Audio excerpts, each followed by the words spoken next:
Yo, what up, what up, what up? It's your boy Roy, accompanied by the one, the only, the Dominican bad man, Sergio, aka the floor price guy, and we're combat sport guys coming back to you with another UFC full card breakdown, this time in the form of UFC Des Moines Sandhagen versus Figueiredo.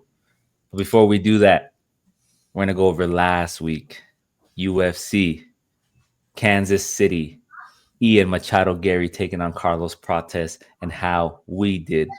I myself, as always, like to remain transparent and accountable with our picks and our bets. We hit, I believe, 11 of our bets that we put out. A total of, I don't even know how many bets we put out, but we hit 11 of them. We'll look right now. Picks was 10 of 14 for myself, and you had 9 of 14. It was a successful night. It was a good night. A key takeaway for myself was Michel Pereira and Carlos Prates did not look like themselves. I'm sorry. The pop wasn't there. The energy wasn't there. And the Ian Machado Gary and Carlos Prates fight went exactly how we had predicted it would go. You know, I was on the side of Prates. You were on the side of Ian Gary. And one of my concerns was I could see this fight being Ian Gary using his technicality, moving in and out, outstriking him, having that footwork, having that movement. That's exactly what he did, right? Prates did look good defending the takedown, but before I continue, how you doing, my man? What did you think of last week's card? I And mean, I'm always doing good, brother. But let's go congrats ahead on and the break pick. down the what? Congrats on the pick and the bets. But there's our picks right there. As you guys could see, how myself and Floor Price Guy did. We put our uh, our X profile picks on the fighter that we chose, and that's how we put out our picks. But continue, my man. I'm sorry. Oh no, it was a good card. I mean, the surprising things. I think Romero and Kwamba. I think that was Romero won the first round and then got, he got. It's just it wasn't his night. Yeah, and one of the things I told you too was in Romero versus Kwamba was he looked good in that first round. It's just his defensive head movement wasn't the best. His striking defense, right? Like he kept getting hit, and he didn't manage the range well in the sense that he stood on the outside, giving Kwamba enough to just tag him right with the jab, Yeah. tag him with the jab, and I talked to Romero on Instagram after the fight, and I said, "Hey, man, keep your head up. We'll see you in the next one. We're still supporting you, and we'll move on for there. We'll see if we can get him on here, man. Maybe before his next fight, or maybe Yeah, sometime in the future." it'd be But cool. yeah, He's a cool prospect. I mean, it's just he fucked up the second round, but it yeah, happened. Wallmaker. I mean, this kid is no joke. yeah, We found that one out. that counter Blacksher right was nice. domination. Gutierrez. We knew what Gutierrez was gonna do. Were you? I have a question. Were you surprised that the Mont Blackshear didn't wrestle as much? He stuck to the striking. No, because he had the length. He had His the length line. was going to be an issue. Yeah, but then I would have wanted him to kind of. He could have stopped. He could have stopped him if he would have gone more for the Mhm. body, because he was just throwing jabs, hooks, and things like that, kicks. Yeah, But he could. Yeah, that was a gimme fight. Gutierrez as well. Like Gutierrez, we knew, bro. We knew that Gutierrez was gonna. Dude, for yeah. the odds, it's like a -30. Like this could have He been an easy dropped him fight. in the first round, right? He dropped him in the Yeah. first. Yeah. Yeah, this could have been because look at Castaneda was winning in a way, but then pop, connects all of a sudden. Oh shit! Flick and I know Shino. this fight upset you, and I'm laughing because as the fights go on, we text each other, we go back and forth. And one of the things that you were upset about was that Flick, he gassed out, right? Like he looked good in the first round. I think he took the Looked first round, terrible. and in the second, Well, he hurt him. third, he kind of fell. He hurt him in the first round, if I'm not mistaken. Yeah. And then it's just like, God damn. And then the second one, he's doing good, but then he Mhm. reversed. There was something he was doing that he would continue to get reversed. I think he was Mhm. having very good success on the feet, actually. Yeah. But yeah, Matt got it done. He lives to survive another day. That was a But fun fight, man. I like that fight. That was a good it, fight. it is. But from a Betor perspective, we don't know what Matt we're getting. That's why I'm just like what's gonna happen when he gets paired up with a top 15. So, Yeah. for example, why don't you make Lima versus Matt in his next fight? That would be a good fight. We'll see. We'll see. Um, Aliskarov, knocking out Muniz. He's back in the win column as I predicted, and he's calling for another top 10. Right? He says he wants another shot. He wants to prove how good he is. So Yeah. I'm interested in that. Well, and honest, like on Moonies, it was my gamba bet, um, my big Gamble, my big gamble, bro. But it's just like it wasn't really surprising. It wasn't really. Yeah. That's why I told you. Sometimes like I'll look at the fight and I'm like, fuck, this fucking guy. You put him in a parlay. How much money does he generate? It doesn't generate, that much. Brown, I mean, we knew what's up, but he was getting tagged by Dalby. That's the issue, bro. Dalby, And he knocked Dalby out for the first time. That was a good knockout, man. That was that fucking was a great spectacular. knockout. Yeah. I saw on X that people were comparing it to the Justin Gaethje knockout. They did the side by side how they both fell forward. I was like, don't do that. Come It was on. What are you brutal, doing? bro. It was brutal. But it was getting clipped, and both fighters, even Brown, that could have been Brown. That could have been Brown has an issue that he has range, but then he gets tagged too much. Yeah, Battle and him are both in the top 15 now. Shady and Pereira. He forgot about Pereira. we don't talk about that. That was fucking garbage. Pereira and Magomedov. It's Pereira was tagging him early, right? Like he looked like he even stunned him early, and then I don't know what happened, man. He kind of just fell flat, and he didn't look the same as how we're used to seeing him in terms of energy and activity, and it was very underwhelming, man. Very underwhelming. He Not a got hurt. two-fight losing kid. Yeah. Fluffy humbled that man. Fluffy. I took away compared it to Laro. Francis Ngannou versus Derek Lewis, where Yeah, in the second one, they were both just like this. Look like just staring at each other, right? Yeah, but that's like they'll give Pereira a top 25 fighter, and if he doesn't dispose of the guy, I think it's. You think already 5? Nah, he's still young, 31, 32. He is, but it's just like Going if you do what you did in your last fight, that's not a good sign for the UFC. Like they're gonna cut you, right? And we had Onama versus Chikadze. That went exactly how I told you. I think Onama respected Chikadze's kickboxing, his kicks, his striking, and he incorporated the wrestling. He kind of put it all together, and he was able to get it done, man. What did you think of that? It was a good one, but I expected for Giga to have a little bit more takedown defense. It wasn't there. Like he's clearly lacking it. So we need to get that because he stunned him and hurt him a couple of different times, right? No, his kicks, man. His fucking kicks are brutal, man. Kicks are brutal. His range management is really good. And then we had Ming Yang Zhang. We knew what's up. But I was defeating Smith via elbow, bro. And then Smith, we almost had 15 fights on the night, bro. Smith wanted to go after somebody in the crowd, man. Do you think it was actually somebody in the audience, or was it, the demons and the ghosts? There's a picture of somebody. I just think he was just pissed, like, and it's just like it is what it is. So supposedly, like somebody was egging him on, right? A deceased member, yeah. Somebody said something about his it could have been coach, his family. But it's just like, bro, you're a commentator, like you're a fighter. That's fine, but what are you gonna do? You're gonna beat the shit out of him, bro. That's a great way to lose your job. Like, what would you do? What would you do if you were there live? Eating some hot dogs, eating some popcorn, just relaxing, and then you see Anthony Smith, throw the middle finger in your direction, bro. You don't know if it's at you. You don't know if it's at somebody else, man. Well, what are you doing? You hopping in that octagon? Nah, bro, we're not doing that, bro. We're gonna get our ass whooped, bro.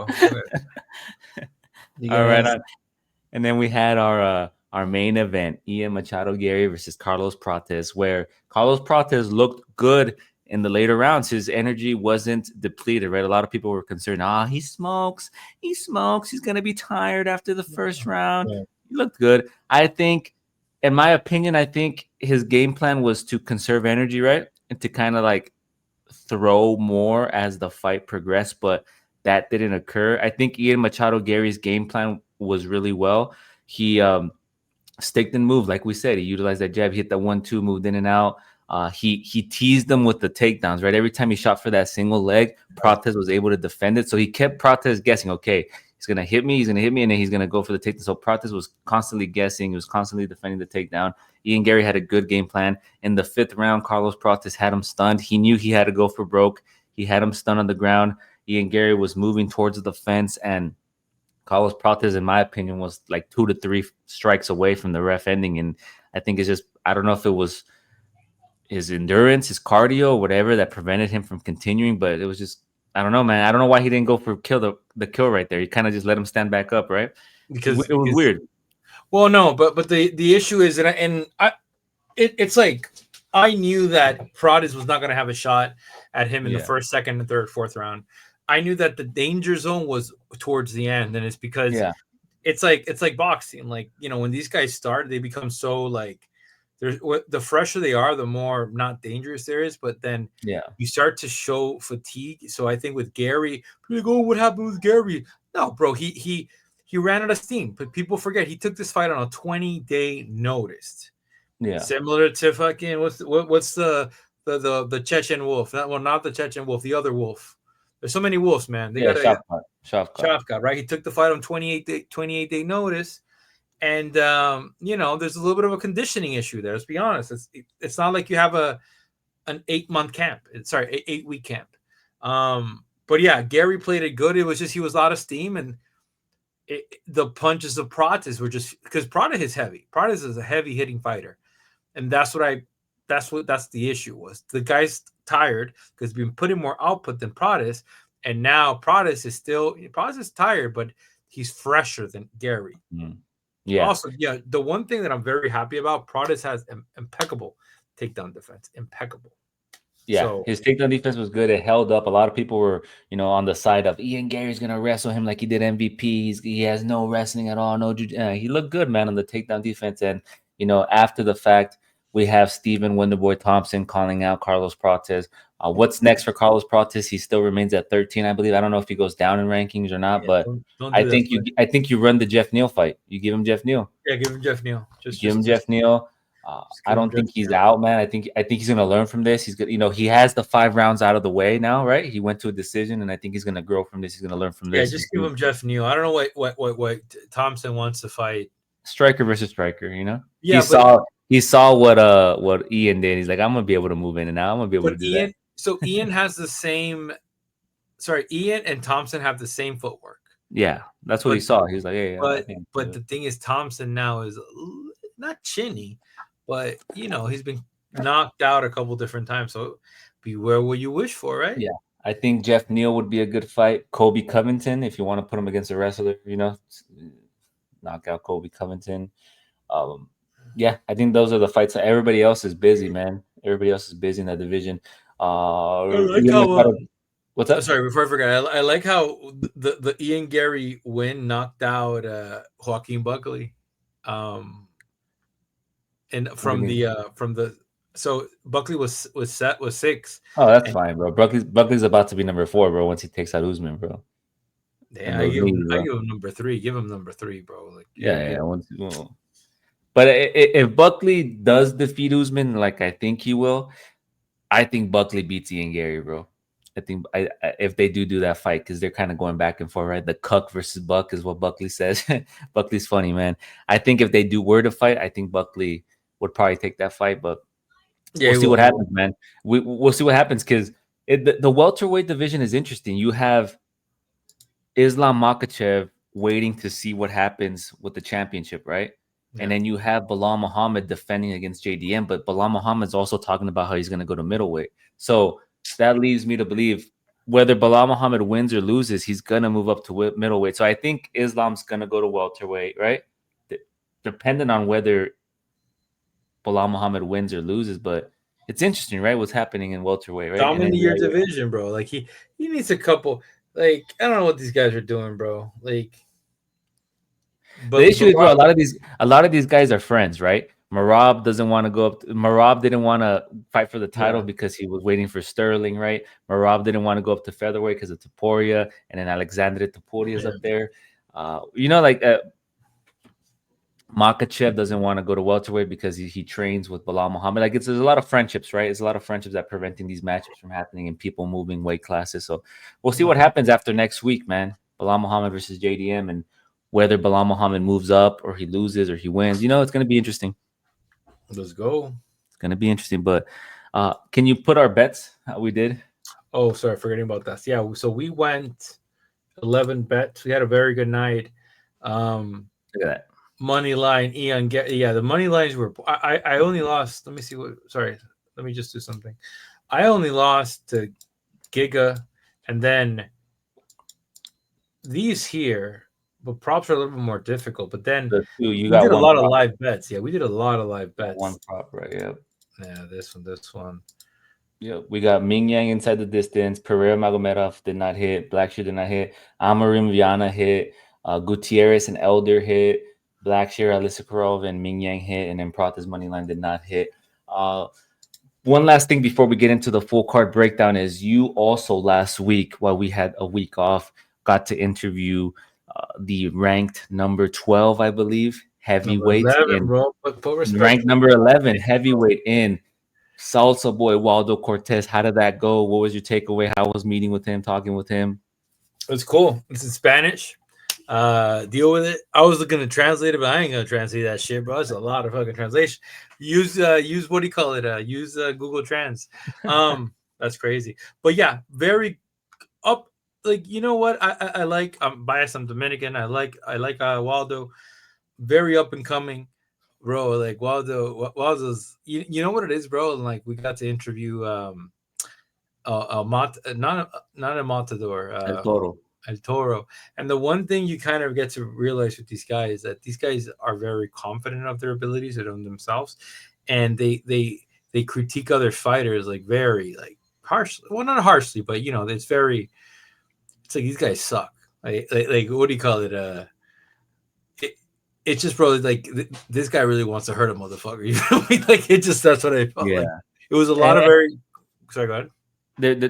There's a lot of criticism on their own division, right? And I think one of the segments that you did that I like was, I'm gonna give you a couple names, describe this fighter in one word, right?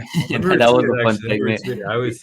That was a fun segment, and I think he also this was before his fight got announced. He was saying that he wants to go at Marcin Tybura, right? He wanted to fight Marcin Tybura.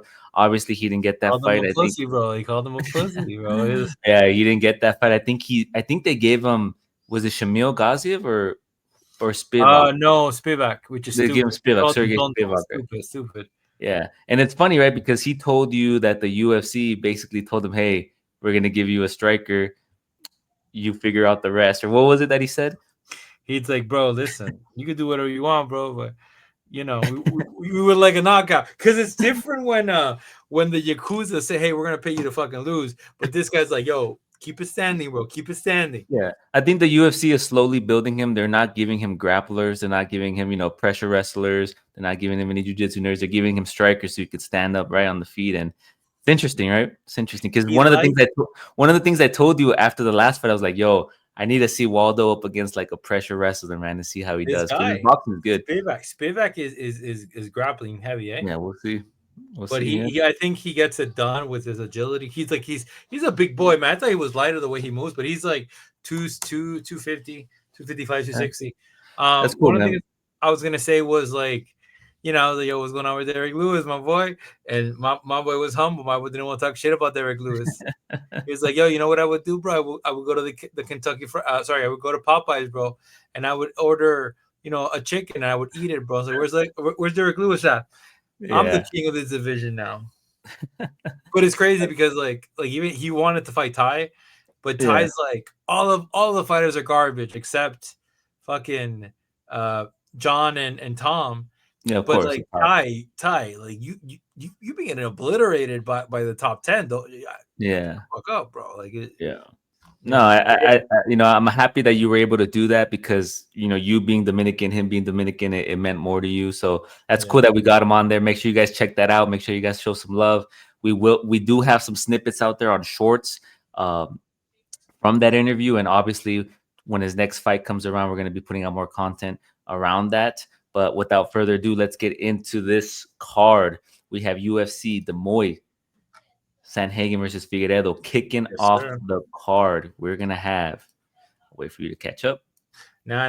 Like I told you, I was reading that shit. That's why we call them slow, bro. Oh, it comes. There's a little clip. Fat, bro. My boy. There. Look at this pussy, bro. When he calls him a pussy, bro, I'm dead, bro. Put the emoji, bro. What's going on? Oh, and this guy. Look. His next fight. Stupid. Yeah, let's go, man. Let's break down this card. Okay. Make sure you guys check that out. Make sure you follow us on X at Combat Sport, guys. It's on the banner below, right in your face. We don't ask for anything. We don't charge you anything. We don't have any memberships. We don't have any subscriptions. We don't know bullshit. Just make sure you follow us, show some love, and vibe with us. Whether you agree, whether you disagree, let us know. We're not going to get offended. we're not gonna get emotional. We're not gonna crash out. Maybe floor price guy might crash out. I don't know. Sometimes he crashes out. Sometimes I crash out. Sometimes we all crash out, but very rarely do we do. We're kind of grown, right? We're no longer that young 20-year-old that crashes out. That's crazy. Kicking off the card here, we have Juliana Miller taking on Ivana Petrovic. Some women flyweight action. We have Miller, who is 3-3-0 and is 2-5 in their last 5 bouts, last losing to Luana Santos via KO. Petrovic is 7-2-0 and is 3-5 in their last 5 bouts, last losing to Jamie Lynn Horth via split decision. Now, Miller, both these fighters, if you look at them, they kind of have, the grappling base. Miller on one side doesn't have the experience that Ivana Petrovic has. She likes to utilize her grappling. She has the Brazilian Jiu-Jitsu background. And then she also was on The Ultimate Fighter, right? She has relentless pressure. She likes to start off hot, start off aggressive. The thing with her is that her striking defense isn't the best, and her striking technicality isn't the best as well. And she's vulnerable when it comes to somebody who has the striking prowess and the counter striking. She's going up against Petrovic, who's well-rounded. She throws with volume. She secures takedowns, and she has the Brazilian Jiu-Jitsu as well. I think, based on this, I think Petrovic's going to take him. I think she's just that much better. She has more experience. Let's see. What's the reach at? She has the reach. Yeah, but she has a 4-inch reach. That means she has 2 inches of reach on both hands. Yeah, I'm going to go with Petrovic to get it done, man. I think she just has more tools. She's going to be able to mix it up on the feet based on Miller's lack of experience and her striking defense not being the best. I think Petrovic's going to be able to, piece her up on the feet, secure takedowns, and defend stuff on the ground well if it does get to the ground, right? Like they both have the Brazilian Jiu-Jitsu. I think it's going to be a good fight, but I think Petrovic gets it done. Petrovic, it's a strong pick. Yeah. I wouldn't. I mean, look, I'm betting outside the distance decision. This is one of those fights where you're betting that it's going to go to the decision. Yeah, it's not going to be a finish. I don't think there'll be a finish. But the thing is, like, Juliana Miller's has like a Chelsea Chandler level of like record, like a 6, 4, and 6. And it's like, bro, this does not look good. But it's fine. It is what it is. It's just like hands aren't really there. Yeah, strong pick goes with Ivana. I think Ivana just gets it done and just like nullifies the takedown defenses and strikes point fighter. Yeah, but I agree. I mean, let's see what happens with Juliana Miller.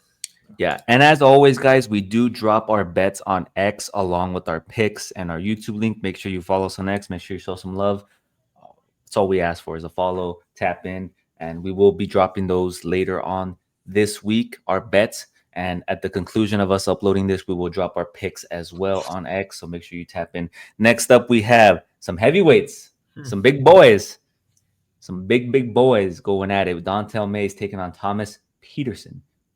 Mays is 11-8-0 and is 2-5 in their last 5 bouts, last losing to Vitor Walker via submission. Petersen is 9-3-0 and is 3-5 in their last 5 bouts, last losing to Gaziev via KO. Now, this is an interesting fight because you have essentially striker versus grappler. And I think the grappler is going to prevail here. I think Petersen is going to be able to take down Dontel Mays. Petersen being the grappler, Mays being the striker. I think Petersen's going to be able to take down Dontel Mays and control him. Petersen's striking didn't look that bad. Even though he got knocked out by Gaziev, he was throwing some nice combinations. He was landing a little bit. I think Petersen's going to get it done here, man. I'm not going to waste any time. Yeah. Sorry, I interrupted you. No, go ahead. The issue with Mays, like they have this whole thing. Well, he trains with John Jones. Well, it doesn't make him get out of here, bro. Get out of here. We've learned that shit. This guy is respectfully, he's fucking slow. That's the issue with this guy. He's slow. Last fight, what was it? Yeah, look Walter Walker just took him down. I had Walter. I remember I had him be a sub. We both did, yeah. Plus 400 via sub, and that was an easy one because like bro has been susceptible to being taken down. So listen, just by that, if fucking Thomas Petersen is able to follow the same game plan, take him down. Does the range and the height concern you? Do you think Petersen's going to be able to close the distance? Because look at that. Look at that reach. I know you always talk about I like reach. I like reach. Yeah, it's a little bit of a problem too. But it's like this guy's not quick though, Yeah. champ. This guy's if this guy had like the thing with Shamil had a reach, but he's quick. Well, Yeah. no, he's awkward. He's awkward, but he also with Mays, like Mays has had a lot of oppositions that are very similar to Peter. When it comes to betting a minus 240, bro, like this is one of those fights that you can't really put this guy in a parlay. It's it's No heavyweights. Never no been. heavyweight. Maybe the bet here is for Peters to go to a decision. That might be like a plus 240, 300 if you want to play that game. But yeah, we're going with Petersen. He looked good against Gamil, and with Mays, like let's see, he might surprise us, but I don't know. Gazi, yeah. We're both going with Petersen here. We're both on the same side. We're going to move on to our next fight. We got a bantamweight bout. We have Gaston Bolanos taking on Kwang Lee. Bolanos is 8-4-0 and is 3-5 in their last 5 bouts, last beating Cortavius Romeus via unanimous decision. Lee is 8-2-0 and is 3-5 in the last 5 bouts as well, last losing to Long Xiao via KO. Is that right? Yeah. Did I get that right? He last lost KO, right? Who was it?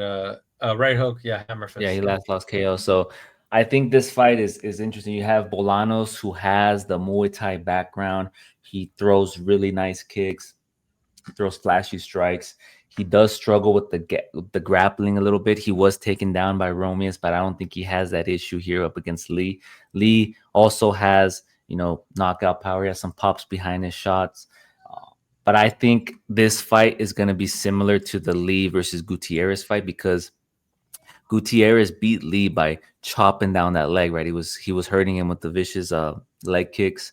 And I think Bolanos, if you watch the fight against Romeus, even though Romeus was able to take him down, he was going at the calf. He was hurting him with the leg kicks, and I think it's going to be the same.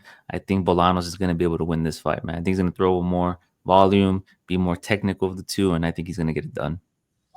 Yeah, I'm going to go Bolanos. Yeah, but Bolanos too. Like the reality was the Bolanos that showed up to tango against this cat. It was phenomenal. Romeus, and also, right? Yeah, Marcus McGee is no joke. Let's be honest with each other. But this version of Gaston, bro, he obliterated Romeus, and I think Romeus got cut from the UFC now. He's cut. Is he cut after his last loss? I haven't. Yeah, because he didn't. There was something with he didn't make weight. I know he missed weight against what was it, Choi or Chu? We picked him. Remember, we picked him last time, and he missed like 5 pounds, 4 pounds. Yeah, Roman is supposed to pick, but this guy's like the Chinese Habib. So they say. Yeah, so they say. But listen, I'm gonna go with Gaston. I think Gaston had the bro. What that guy showed in this fight, it was. Yeah, he looked good. Spectacular. So I think minus 185. It's easy money.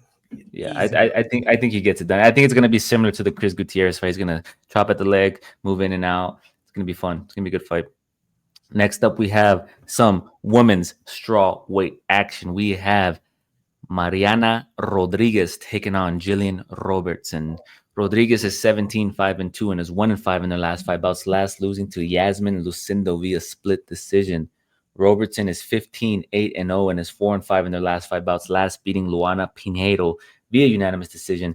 This is another grappler versus striker. You have Rodriguez, who has that Muay Thai base. She does throw with technique. She targets the head, the body, the legs. She's a good boxer as well. She has nice combinations, nice knockout powers, but that's kind of all she has, right? And her takedown defense is good as well. Her takedown defense is at 83% in the UFC.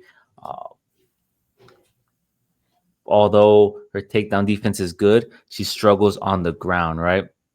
And I think up against Robertson, who has the most submissions, and I think in strawweight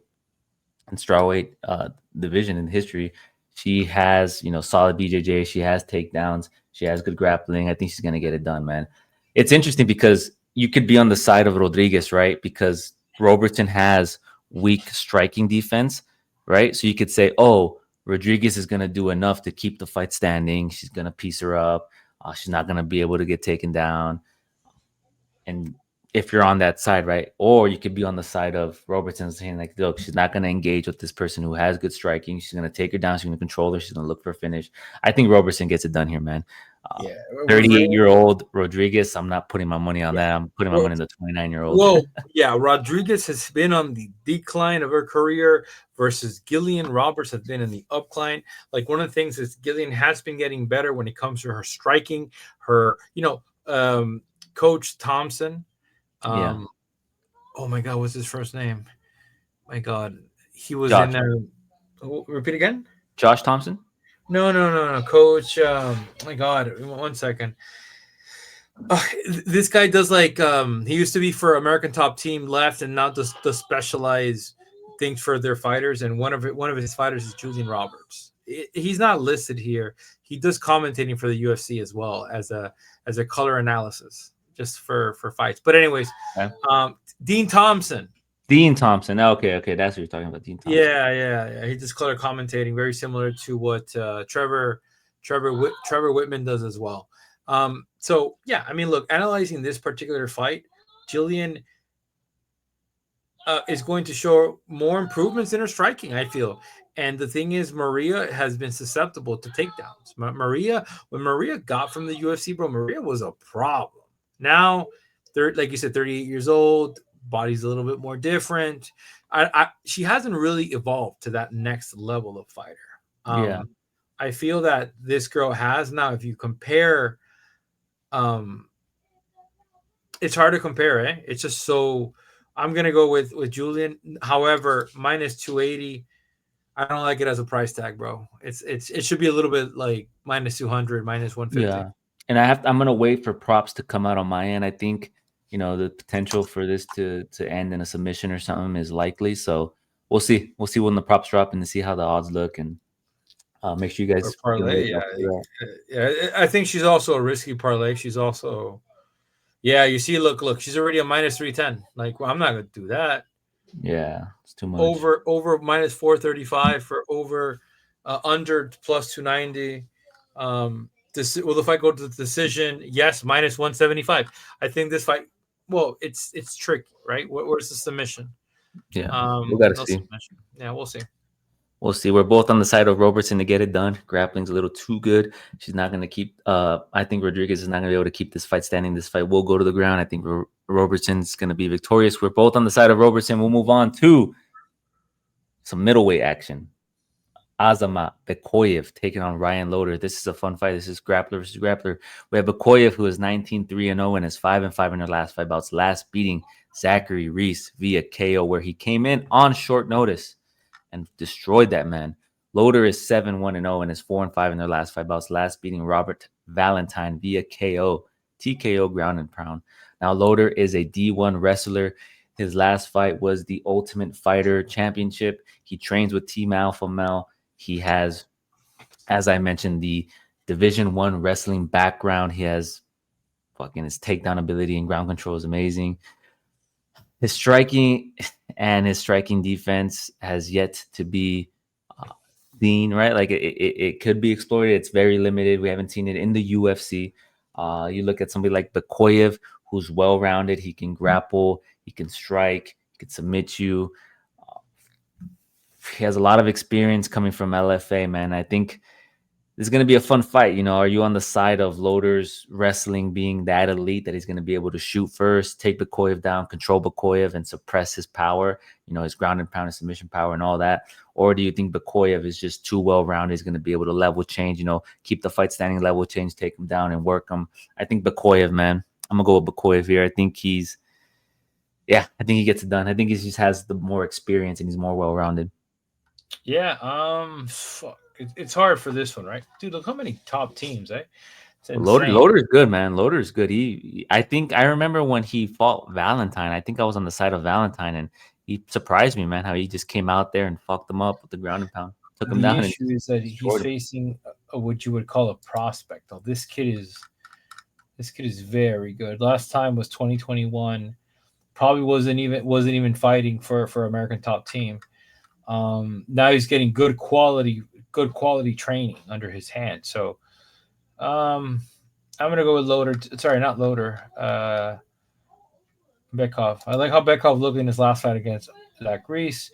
I think whatever Ryan, like the thing is, like, bro, it doesn't matter how good you are. The game is the game. Like, you're gonna tell me that in American top team, you don't got motherfuckers that are as good as Loder?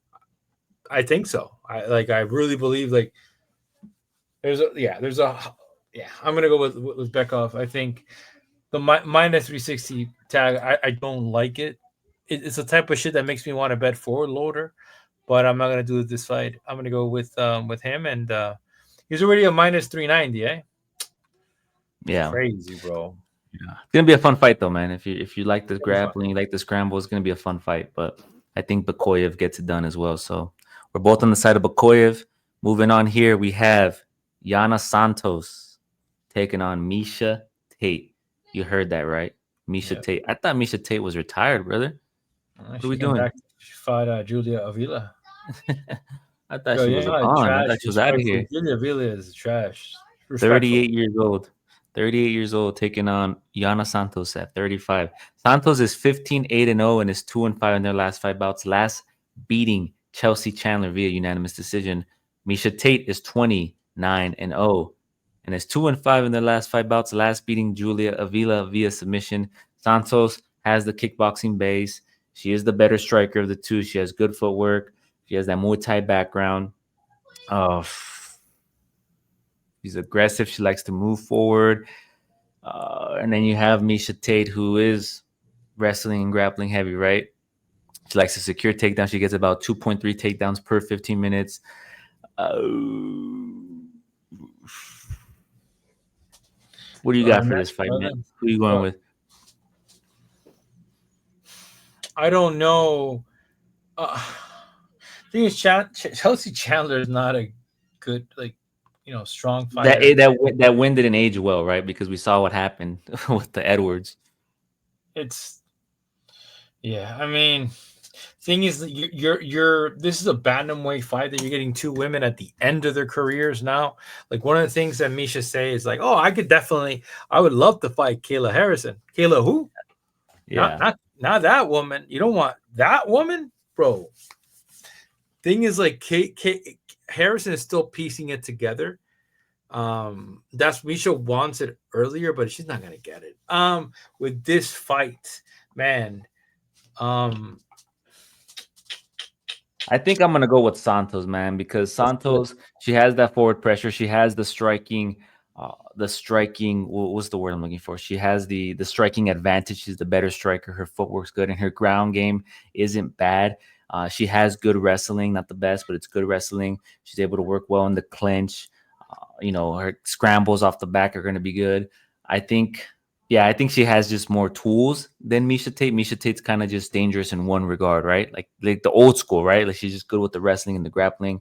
And yeah, I think Santos should get it done, but I'm not going to wager on this. I'm going to pick Santos, but I'm probably going to look at the decision or the over. If they give us an over 1.5 or over 2.5, I'll probably go with that. I think this is going to Tate. I'm going to go Tate. There's something. I think that Extreme Couture probably prepared her to grapple. Like, she's also a mother now, Santos. Misha Tate is as well. It's not an issue. 2 years and she's a favorite, huh? That's crazy. Well, it's because the grappling, the grappling is a little bit more superior than her. Like, you see, like Holly Holm, like all this. Holly Holm could just coast. That's what Holly Holm did. Carol Rose is no joke as well, but yeah, I'm gonna go with Tate. Yeah, I'm gonna go with Tate. Those are strikers. Those are strikers. So we'll see. We're both on opposing ends here. I'm not gonna bet on this fight, but I got Yana Santos to win. You have Misha Tate, and we'll move on to our next bout. This is our main card opener. Who the fuck is that guy? If you're not familiar with Jeremy Stephens, he is the reason we have that notorious meme. Who the fuck is that guy? Jeremy Stephens is the hardest 145-pound hitting individual in the division, right? He's the one hard. He's the hardest hitting 145 pounder, right? Floor price guy. What happened after that? After he made that comment, he went. Yeah. But anyways, Jeremy Stevens is from Iowa. He is 29, 21, and 0, and is 1-5 in their last 5 bouts, losing to Nathan Schultz via submission. And it says 1-5 because that's in MMA. If you really look at his last 3 fights, he's on a winning streak. That's in bare knuckle fighting, right, where it's literally just boxing without gloves. So he's 3-0 in that regard, but he's 1-5 in MMA. Jones is 15-2-0 and is 4-5 in their last 5 bouts, last beating Michael Pagani via unanimous decision. You look at Jones, he has a boxing base and good takedowns and takedown defense. And I think that's what's going to be the differentiating factor here. His striking is technical. He has good kickboxing and throws with volume. As I mentioned, he's well-rounded. He can secure takedowns. He could level change. He's young. He's at 29 years old compared to Stevenson's 38, 9 years younger than him. He has good cardio. He could fight at a high pace and keep that pace for the duration of the fight. You look at Stevens, as I mentioned, he's 3-0 in bare knuckle fighting. He's from Des Moines, Iowa. He's going to be the hometown boy. He throws with power, and he's not engaged. He's not shy to engage in a fist fight. As I mentioned, his knockout power. He has experience. He's aggressive. He has a relentless pressure and durability, but he does have poor grappling defense, and I think that's where Jones is going to be able to prevail here. I'm going to go with Jones, man. I don't know. I don't know if the hometown guy gets it done, man. If this was a bare knuckle fight, maybe I'd lean on the side of Stevens, but I think Jones. Stevens a dog though. I see it. What do you think about the takedown is the stuff? I got to do a little bit more digging on him. So I'll get back to you on the pick. Like I'll be honest with you, because it's the fact that Steven is a featherweight and he's been fighting at lightweight, but the guys he's been fighting, like Cater was his last kind of bout prior to going into the mini fight. Gamrot, which is no joke. That's a grappler, yeah. Collard is no joke. Then he fought Miles Price. That record though, bro. Yeah.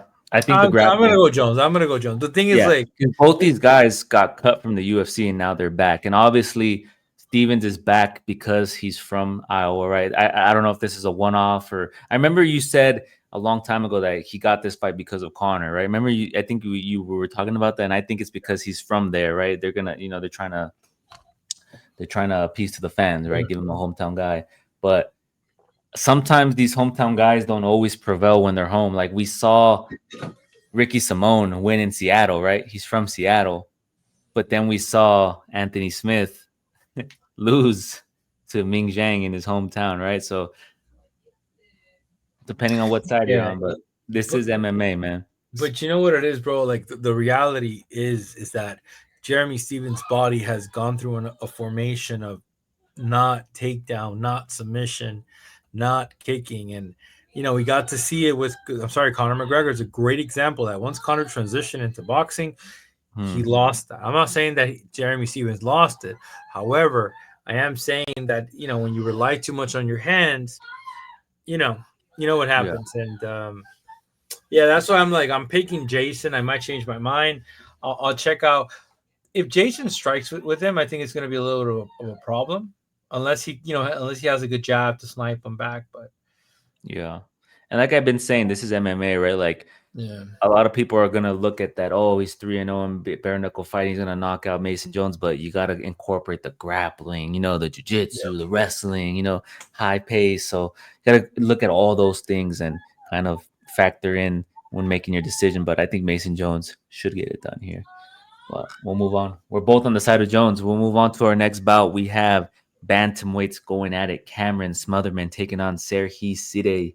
Smotherman is 12-4-0 and is 4-5 in their last 5 bouts, last beating Jake Hadley, who's no longer in the UFC, via unanimous decision. Sidey is 11-2-0 and is 4-5 in their last 5 bouts, last beating Garrett Armfield via split decision, where a lot of people, and I think even yourself, I think even both of us, thought that Armfield should have won that fight. I picked City. You pick City for this one? No, for his last spot, I Yeah, we picked. both picked City, but Armfield could have won that fight, man. Yeah, To just but it's just that's what happens when these motherfuckers. It's like yeah, who was it? Who was it two cards ago that just relied? It was against Raposo. yes, that's the same fucking thing. But sorry, we're not talking about Armfield. We're Yeah. talking about this So fight. so I think, you look at Smotherman, he has good boxing, he has nice counter striking, he has high pressure. He likes to target the body, finishing at the head. He has good combinations. When you look at somebody who boxes, that's kind of like that's the telltale sign that they're good at striking, right? Like they have the combinations where they start at the body, they finish at the head. And you look at Sidey, he has relentless pressure. His kickboxing is good, but he does get hit. And when somebody's putting the pressure on him, fighting backwards, he is susceptible to getting hit and counter strike.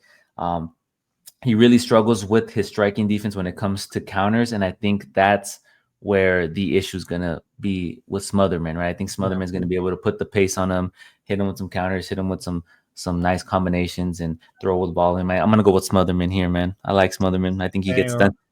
Cameron gets it done. The reason Yeah, why it's just like I just didn't like. The thing is, if you ask me, like, who's the better? Like, the thing is, like, and he looked good against Jake Hadley. Like he came in on short notice. I yeah, remember Jake Hadley. I poked him a couple times. He was throwing nice leg kicks, nice kicks to the body. He looked good in that fight on short that's notice. I why think it is. Like, it was like 2 days short notice, right, or 24. It was crazy. It was 24 crazy. hours, and that's why they cut Jake. Because Jake after that was like bro, He was arguing, right? Wasn't he arguing with the on X? I think he was arguing on X. I forgot what he was doing. no, but Going crazy. it wasn't the argue. It's just like, yeah, I just, yeah, and I'm betting it's like I live in Ontario. Um, I do want Hattie, but like I don't think the thing is Smotherman has showed me that he knows how to get on the inside. Yeah, Smotherman is not gonna be tentative on the outside. Smotherman is gonna find his way into the reach. Like that's the thing about it. It's the Mike Tyson to the Holyfield. He's going to go inside. He's gonna rip the body, rip that's the head, put the I like grappling. that you said that. That's funny because on my notes, my first line says Smotherman needs to close the distance and get inside the range. That's good. So yeah, I agree with you. I think Right. Smotherman gets it done, man. I like what I've seen from He him, gets it and done. He gets it with done. the full camp, I think he gets it done. I like the odds. Right now, he was sitting at a plus 130. Oh, he's the underdog, huh? Shit, I didn't He's even know now a that. plus 115. So fight night, he might be the favorite. Next up, we have a fight that I think has the potential to be fight of the night. We have Montel Jackson, the favorite at a minus 200 currently, taking on Daniel Marcos, undefeated Daniel Marcos from Peru, 17-0. Jackson is 14-2-0 and is 5-5 in their last 5 bouts, last beating Damon Blackshear via KO. Marcos is 17-0 and is 5-5 in their last 5 bouts, last beating Adrian Yanez via split decision. Jackson is well-rounded. He throws with power, has good wrestling, relentless pressure and aggression. Marcos, he's undefeated, as I mentioned. He has a boxing background, throws with good technique, nice combinations, volume. He also has good takedown defense at around 88%, I want to say, or 80%. I don't have the percentage in my notes, but his takedown defense is pretty good, holds up well. This is a good fight, man. I like the dog here. You're gonna give me Marcos at a plus 170. I'm gonna ride We're with both Marcos, like man. Marcos. We're both like Marcos. I'm going with Marcos because I think his striking's more technical, and I think he's gonna be able to stick and move and kind of suppress Jackson's power, right? And Jackson, he is a power striker. He has the knockout ability, but I think Marcos's movement and his takedown defense is gonna hold up just enough to keep this on his feet and kind of just stick and move, stick, kind of like what we saw with Protas and Gary, right? I think it can go kind of like that. But I'm gonna go with Marcos, man. I think Marcos can get it done. Yeah. I don't like what I don't like is the inactivity of this of Jackson. I'll be honest Mm-hmm. with you. I like, like you see here is fine, but then this is the issue. But he did knock out. Thing is, like Montel has power, but so does Daniel Marcos. Marcos is a problem, especially with the volume. His last fight against this cat, bro. Like it was it a split? Yeah, it was a split. I Yeah. I had Giannis, but going into the last the ending round, I knew that Marcos took it. Um, Yeah, man, it's just he's such a dog though. Like, cause then like the thing is he knows how to mix takedowns and striking. So I'm gonna give it to Marcos. I think Yeah. plus money suits him. Yeah, plus money suits him, and I like him at a dog at plus once. What is it? Plus 170, I said. Yeah, plus Yeah, 170. We'll see when the props drop out if this goes to a decision or not. We'll look at some of the props here, but I do like him as a straight money line pick as of now, and then we'll move on to a welterweight bout. Santiago Ponzinibbio taking on Daniel Rodriguez. Ponzinibbio is 38-0 and is 2-5 in his last 5 bouts, last beating Carlston Harris via KO. Rodriguez is 18-5-0 and is 2-5 in their last 5 bouts, last beating Alex Morono via split decision. Both are 38. They both have good cardio, good pace, but they both, despite them both winning their last fights, they did look not the best, right? I think Harris dropped Ponzinibbio a couple times. He stunned him a couple times, and Ponzinibbio was able to, yeah, push through it, his durability, and get the KO. Rodriguez against Alex Morono was getting tagged early in the fight. Remember, he was getting beaten, and he figured him out. He woke up in the second round and kind of yeah. um, figured out Morono's striking, was able to counterpunch him and win. Uh, I don't Rod, know, man. baby, D-Rod. Yeah, I'm gonna go with Rod, and I think the reason is because Ponzinibbio was getting dropped by Harris. He was getting tagged by Harris, and I think Rodriguez he's gonna be able to hold up here, man. His boxing's good, his jab is good, his pressure's good, his rhythm. Yeah, Rodriguez, man. I don't know. This is a crazy fight. Two guys are just gonna go at it. Yeah, it's interesting. It's an even. You could be on either side, but I'm gonna go with Rodriguez as well. I think he gets it done. Check the odds right now. Yeah, like Ponzi is now the Ponzi's the minus now 117. So it's Yeah, shifted. I just didn't Wow. like how he was getting hit by Harris, man.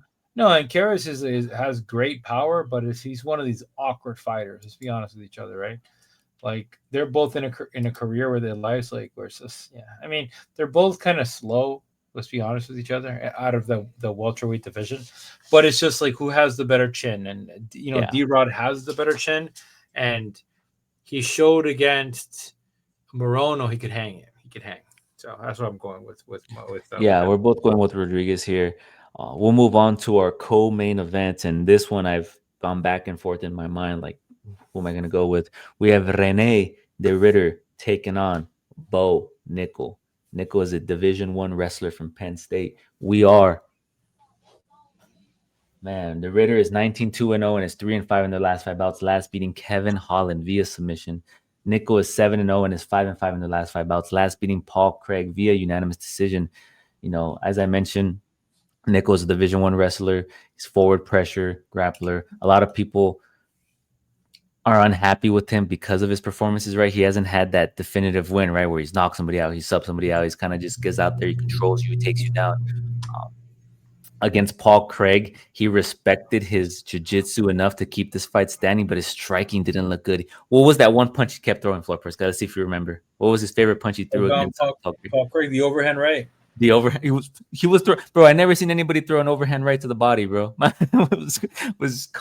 Consistently Yeah, just throwing that overhand right, and he's going up against the Ritter, who's a world class Brazilian Jiu Jitsu artist. He has aggressive submissions. We've seen it, right? And the only times he's lost in his career were to strikers, right? And that was up a weight class, wasn't it? Was it at light heavy or heavyweight where he lost? Remember, like when we were breaking, it was a heavy or light heavyweight or heavyweight.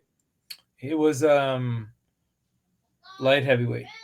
It was light heavyweight. So he Yeah, lost to strikers at a higher division. So bigger people with striking prowess were able to put him away. And I think here he's going to be bigger than Nickal, right? He's 6'4". He fills out nicely. He has a big frame, 78-inch reach. Do you see Nickal taking him down, controlling him? yeah. Or do you see it like the Paul Craig fight? Because that's where I'm at in my mind. Who do you think's a better submission threat, Paul Craig or the Ritter? Uh, I think Paul.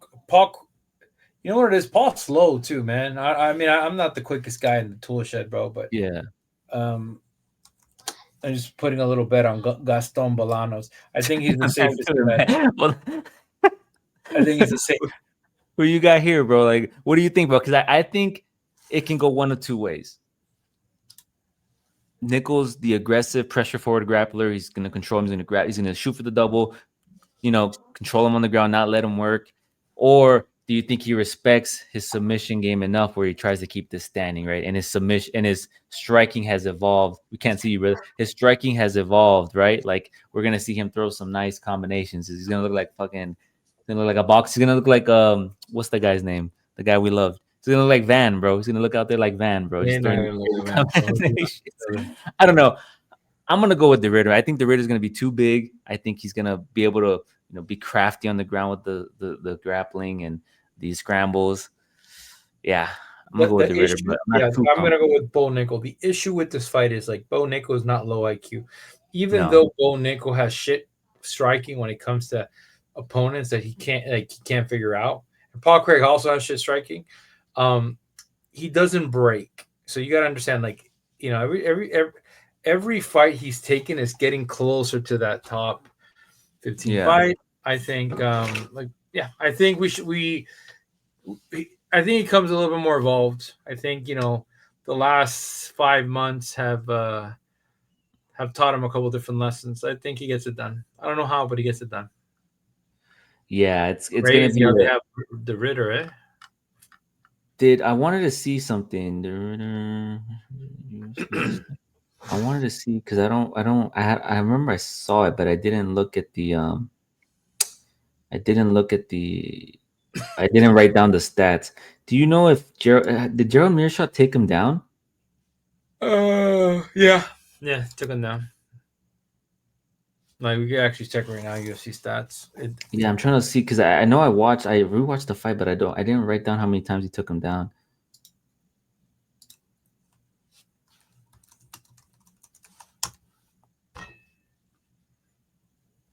Oh, we have it right here. So Gerald Meerschaert was 0-2 in the takedowns. Yeah. Yeah, Rene de Ritter took him down 5 times. Okay, interesting. Yeah, we're gonna see, man. We're gonna learn a lot, man. But I think the Ritter can get it done here. I'm not 100% confident because Nickal is fucking he's a beast, man. He's a beast. And like I said, I'm banking on the fact that it's just hard for my man to show up unprepared like that again. Like it's very hard. It's possible, but it's just like with the camp he has and with his. I don't think he was unprepared. I think he wanted to knock out Craig. I think he wanted to show that he could strike. He just couldn't get it done. His striking wasn't. I mean, when you're throwing the same punch over and over again up against a counter striker, right? Like if Paul Craig had better striking, he would have put him out there, man. He would have, but he was also too scared of this man's grappling. He should have just fucking said, "Fuck it, let me deal with this stuff," right? And that's the thing about it. 2021, it's basically his fourth year as a pro. They rushed this guy, bro. This guy should have taken a little bit more time to develop his skills in the amateurs. Yeah. I'm just concerned about the size. I don't know how big RDR is gonna be, man. Yeah, this guy's like you can tell he's a killer, but then. Yeah. All right. So we're both on opposing ends here. You're going to go with the favorite in Nickal. I'm going to go with the underdog in Rene de Ritter. Not 100% confident, but we'll see. We'll see. We'll move on to our main event. The man of the hour, Davison Figueiredo, taking on Corey Sandhagen. Sandhagen is 17-5-0 and is 3-5 in their last 5 bouts. Last losing to Umar Nurmagomedov via unanimous decision, where he was able to stuff 7 of his takedowns, man. I think Umar went 5 of 13 for takedowns and only controlled him for 5 minutes. Looked good in that fight. Figueiredo is 24-4-1 and is 3-5 in their last 5 bouts. Last losing to Hyodor Yan via unanimous decision at UFC Macau, China. I think before I break this down, I don't agree with them giving. I understand why they did it. Sean O'Malley versus Merab Dvalishvili. I thought Sean O'Malley should have fought Sandhagen, man. That's the fight they should have made, right? Sandhagen versus O'Malley. But money. It is what it is. We have him going up against Davison Figueiredo now. You look at Sandhagen, as we talked about off air, he has elite striking, he has high output, he has great footwork, long reach at 70 inches. His combinations are really good. They overwhelm his opponents, and his grappling is improving. It is getting better. His takedown defense is good. He can work off his back. His cardio isn't an issue, is exceptional. And then he maintains a relentless pace throughout 5 rounds, throughout the duration of the fight. And then you have Figueiredo, who has devastating power, right? We've seen him just drop people. I think even Petr Yan, he stunned them once in that fight, right? Well, didn't he stun him once with Yep, he's on yeah, them. yeah, he stunned him, wasn't able to get it done. He has good Brazilian Jiu-Jitsu, submission threats, good scrambling ability. He's durable, but I think Sandhagen gets it done here, man. I'm gonna go with Sandhagen. I think he's gonna be the better striker. He's gonna throw with more volume. He's gonna be the more technical striker. He's just bigger, man. Look, 5'11" versus 5'5", 2-inch reach advantage. Give me Sandhagen, man. He's gonna dance around. Yeah, and like, oh man, it's just. I just think Corey's on the groove, man. Corey's on the. This is a different resurgence too, right? Like there's been a couple different losses that he's learned from. There is the Petr Yan. Mm-hmm. There was the TJ Dillashaw. Yep. Aljo. Like every time, yeah, that's crazy. Jamal Emmers. Let me see. Yeah, but Jamal is struggling now in the UFC. Well, Jamal Emmers has that fuck you hands, right? He has good fucking hands. Yeah. Bro, like the thing is, he can't. Bro, this fight, Yuri was such a killer, bro. Like, I'm just gonna say this. I don't think Figueiredo is peak in the bantamweight division. He's meant to be a flyweight. He's a little undersized, man. I think it's hard as you age. It's harder to make weight, right? So I think that's why he kind of moved up as well too.